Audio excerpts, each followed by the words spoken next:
Kroger Tenderay Beef, no other beef so fresh can be so tender, presents Hearts in Harmony, transcribed. Well, ladies, tomorrow is the big day, and if you haven't already done so, you'd better hurry into your Kroger store and ask for your Kroger turkey. Yes, your Kroger store is where you'll find the season's finest turkeys. This year, be sure your family enjoys the pick of the flock. For an extra special Thanksgiving dinner, be sure a Kroger turkey is roasting in your oven tomorrow morning. Man, oh man, what a treat. Kroger turkeys are plump, tender, heavy-breasted birds. They're just covered with juicy meat and chock full of fresh flavor, a flavor that will have your family sighing in contented delight. Kroger turkeys are outstandingly superior because they're raised and developed into plump turkeys in the best turkey-growing areas, because they're scientifically fed for flavor. They're expertly dressed and carefully selected by critical experts to assure absolute top quality. Finally, they're Kroger priced for better value. Yes, the Kroger price on these fine birds is so low, it will actually help save you money. So visit your Kroger store without delay. Ask your Kroger meat man for your Kroger turkey. And tomorrow, enjoy the tenderest, juiciest, best turkey you ever ate. And now, Hearts in Harmony. It isn't Penny Gibbs herself who's changed. The change is in the gathering of new things around her, new plans and people. Penny Gibbs still has and will always have a broken heart, and the wound caused by the death of Barry Carlton will never heal. But Penny Gibbs has determination, and she's determined to build a new future for herself.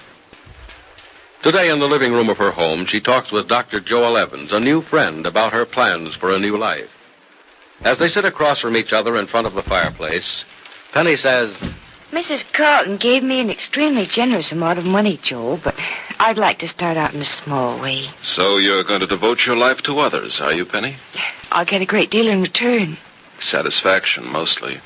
Satisfaction's all I want, but I'll get more. And if I don't, it won't make any difference. I'll know in my heart that I'm doing the right thing. Doing something Barry would want me to do. It's a noble sentiment, Penny, and more than commendable. But what about your own life? Your rights as a woman to have a husband, a home, and children of your own? Joel, my rights as a woman are secondary. I guess I lost my desire for a husband and a home and children of my own when I lost Barry. That fire is dying down, I think. Yes, it is. Like another fire that's growing cold. Oh, Joel, please. Sorry. I just couldn't resist. This fire here will start blazing again with just a shake or two. Yeah. Look at it go. It's beautiful, isn't it? I like to sit in front of a fire and stare at the flames sometimes. The flickering shadows and lights are good for dreaming. I've given up dreaming, Joel. From now on, I'm doing things, not just talking about them and making plans. I have the money, the house, the idea, and I know some needy children. Of course, there are just a few now, but in a year's time, if everything goes well, I hope I can take care of dozens. And who's going to take care of you? I'll be taking care of myself. Or at least getting used to it by that time. You know, you don't seem too impressed with the idea. Oh, on the contrary, I'm deeply impressed. So deeply, in fact, that I'm ready to make an offer if you'll accept. An offer of what? Help. You know, children need a doctor's care, Penny. You'll want them looked at once in a while. Maybe watched pretty constantly. Well, I was thinking of asking Dr. Ryan how much he charged to look at the children a couple of times a week. Well, you'll be able to use more than one doctor on a part-time basis until you get big enough to support one full-time. Now, I have 2 half-days a week I could look at the children for you, and the service will be free. Oh, Joel, that's wonderful. But you mustn't do it for nothing. Oh, it's not for nothing. It's for you. You know, I like what you're planning to do, and, well, I want to help you all I can. Oh, Joel, it'd be wonderful. And not only to me, but to the children. So few of the children I'll have ever get the proper medical care for things. Things that seem unimportant at the time, but might turn into something serious. Yes, neglect of the little things in youth leads to serious illness in later life more times than we realize. I'd be doing the children a service, I know, and furthering the purpose of your home. Well, when do I start? Oh, not for some time yet. A lot of work has to be done in the house, if it can be done. I'm going to talk about that with Jed a little later today, but... Look, Joe, Yeah. Won't you need your half-days off? I mean, won't the hospital object to you Oh, coming? I'm young and healthy and a lot happier working than loafing.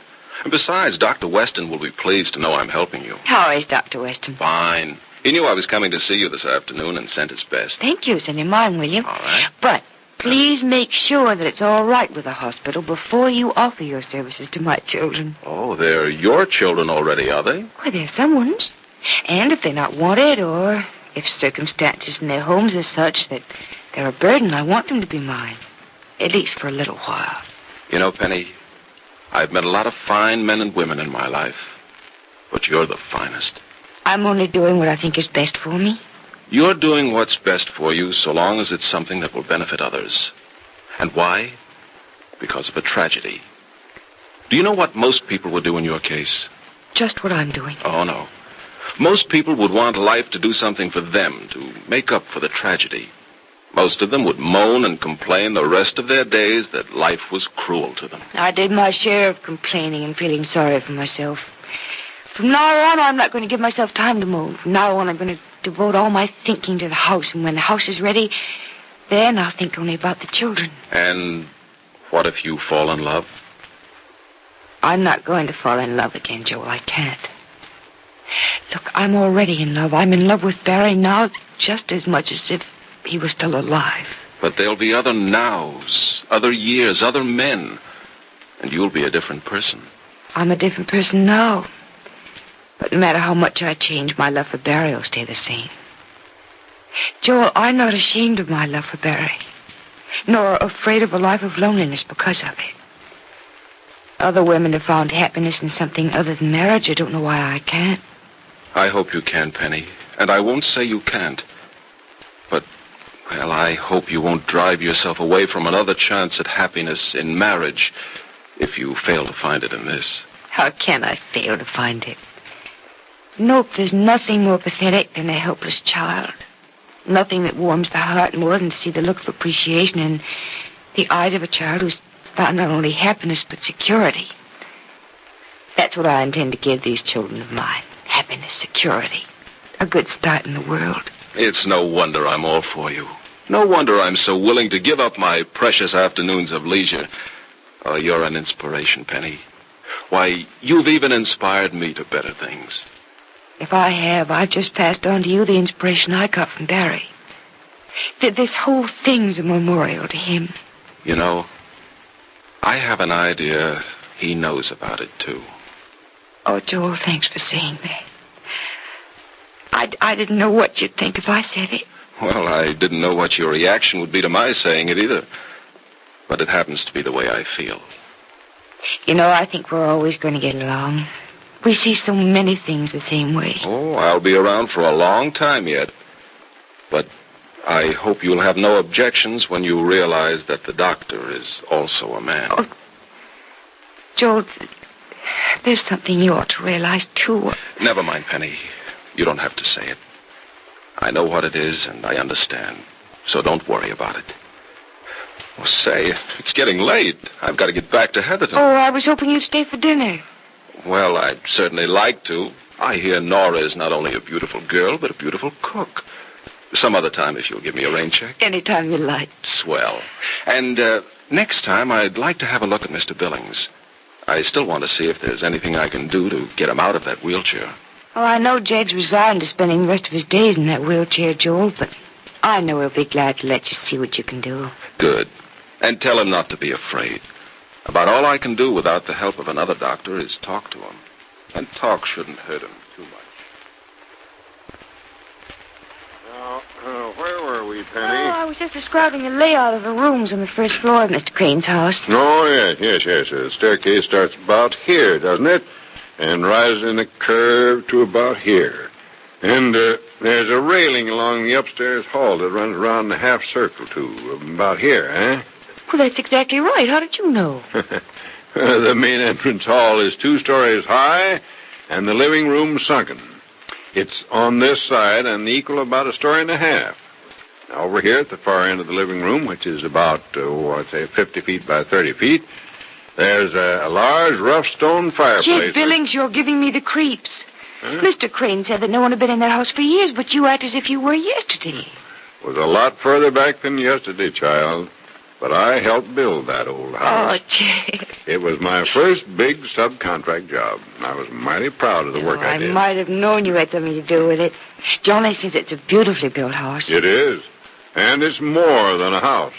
It's a pocket-sized mansion built like a little fortress. But I don't think it'll be of much use to you as it is. No, it needs a great many repairs, Jed. And I'd like to make a lot of alterations, even knock out some of the walls, put others in. Well, you get me blueprints of the house, and we'll rough in the alterations you want.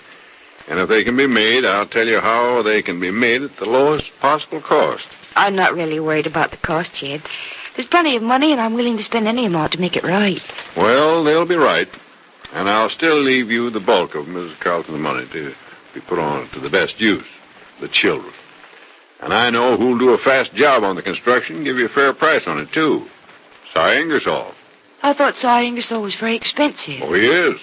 But when he finds out you want to take care of poor children and perhaps someday enlarge the place into an orphanage, he'll want to do the job for nothing.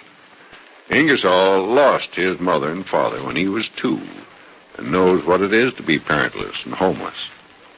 I'll talk to him as soon as you're ready for him. Penny, Nora just phoned that she and Freddie are out at the farm and they'll be delayed getting home. Oh, thanks, Mother. I guess Nora wants me to start dinner, doesn't she? Well, I'll give you a hand. Oh, no, darling. Don't bother. Oh, what's the matter, Penny? Nothing. Penny and I were discussing what to do with that old house of Crane's. That big place. Excuse me.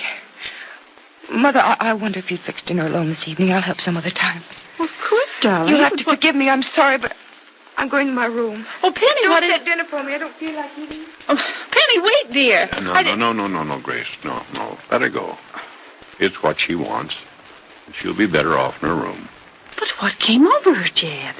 1 minute she was cheerful, and the next Yes. Just a moment ago, she was thinking of nothing but rebuilding and altering the Crane house. But then suddenly he popped into her mind. Barry? Who else? I had hopes moods like this wouldn't come over her. She seems so determined not to dwell on Barry's death. She's not dwelling on it, but the tragedy and memory of Barry Carlton are dwelling with her. She'll have spells of heartbreak such as this for years to come. For the rest of her life, perhaps. Oh, if something would just make her forget forever. Nothing can, Grace. The wound is with her, and it'll never heal. She'll smile and laugh, and her life may someday be a life that's rich and full. But the ache in her heart will mock her, and the memory of Barry's passing haunt her with despair. So Penny, even busy as she is planning for new things, must suffer the aching memory of a love that was destroyed by death.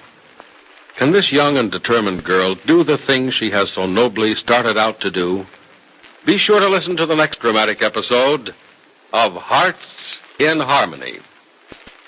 Friends, make tomorrow a really memorable day. Serve your family a Kroger turkey. Your Kroger store is featuring the season's finest turkeys, plump, tender, heavy-breasted birds, carefully selected by critical experts to assure top quality. These birds are just bursting with flavor. You see, they're raised in the best turkey-growing areas. They're scientifically fed to make them more plump, more juicy, and they're expertly dressed, clean as a whistle and ready for the oven. A Kroger turkey is the kind of bird that will have your family sighing with contentment. You'll find it the tenderest, juiciest, best turkey you ever ate. So visit your Kroger store without delay and place your order for your Thanksgiving turkey. Tomorrow you'll be saying you never tasted a more tender, more delicious bird. But remember, hurry to your neighborhood Kroger store and get the exact size you want in one of these top-quality Kroger turkeys. Kroger priced for better value. Yes, the Kroger low price actually helps you save. Don't delay. Choose your Kroger turkey now. This year, be sure to get a really fine turkey. Be sure to join us again tomorrow, same time, same station, for another thrilling transcribed chapter of Hearts in Harmony.